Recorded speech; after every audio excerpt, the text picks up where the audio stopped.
Korean Kanakaraju movie public talk ఏంటి?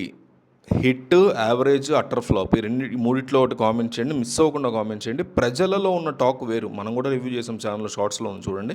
But ప్రజలలో ఉన్న టాక్ వేరు, మనం చెప్పేది వేరు ఉండొచ్చు, చెప్పలేం. కాబట్టి పబ్లిక్ టాక్ ఎట్లా ఉందనేది నాకు చెప్పండి అర్థమయ్యేలాగా. హిట్, యావరేజ్, అట్టర్ ఫ్లాప్ ఈ మూడిట్లో ఒకటి కామెంట్ చేయండి.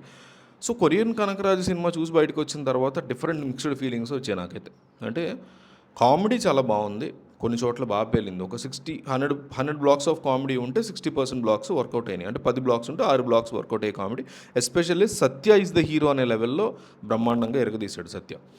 అయితే సీరియస్నెస్ లేకపోవడం కథలో, హారర్ అనేది ఒక పర్ఫెక్ట్ మోడ్లో లేకపోవడం, అంత ఇంట్రెస్టింగ్ కలిగించకపోవడం అనేవి ఈ మూవీకి నెగిటివ్స్ కింద చెప్పుకోవాలి. బట్ స్టిల్ ఒక వన్ టైం వాచ్, వెళ్ళి థియేటర్కి వెళ్ళి సరదాగా ఫ్యామిలీతో చూడదగ్గ మూవీ అండ్ కమర్షియల్గా కూడా వర్కౌట్ అయ్యేలని కనిపిస్తుంది. అయితే ఏ సీన్స్ వల్ల, ఏ రీజన్స్ వల్ల ఈ సినిమా హిట్ అయింది అనేది అబ్జర్వ్ చేస్తే శ్మశానం సీన్ ఒకటి దాంట్లో వర్కౌట్ అయింది.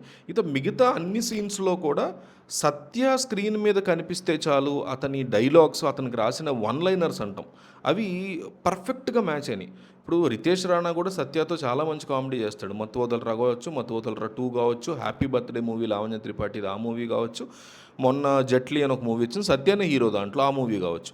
కొన్ని వన్ లైనర్స్ చాలా పర్ఫెక్ట్గా సింక్ చేయగలరు రితేష్ రాణా. కానీ జట్లీ కానీ హ్యాపీ బర్త్డేలో కానీ సత్య ఉన్నా కూడా ఆ కథతో ఆ క్యారెక్టర్ని కాస్త సంబంధం లేని క్యారెక్టర్స్ పెట్టడం వల్ల మనకి దెబ్బైంది. ఇక్కడ అట్లా కాదు, ఆల్రెడీ ఒక కథ నడుస్తూ ఉంటుంది.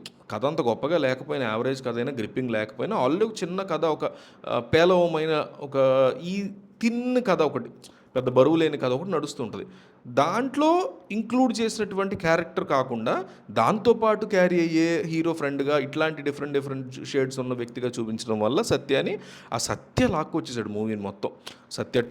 సత్యాకున్న టైమింగ్ ఈ మధ్యకాలంలో ఎవ్వరికీ లేదు. అప్పట్లో సునీల్, ఇప్పట్లో సత్యాని ఆ టైమింగ్. మధ్యలో వెన్నెల కిషోర్ ఉన్నా కూడా ఆయన ఒక లెవెల్ వరకు సూపరే. బట్ అప్పట్లో సునీల్ తర్వాత తెలుగు ఇండస్ట్రీలో టైమింగ్ పరంగా తోపెస్ట్ లాగా ఎనీ క్యారెక్టర్ని కామెడీ పండించగల, ఇప్పుడు జట్లీ ఉంది, జట్లీని కామెడీ చేయగలడు. మత్తు వదలరారు ఒక రకమైన క్యారెక్టర్, అది కామెడీ చేయగలడు.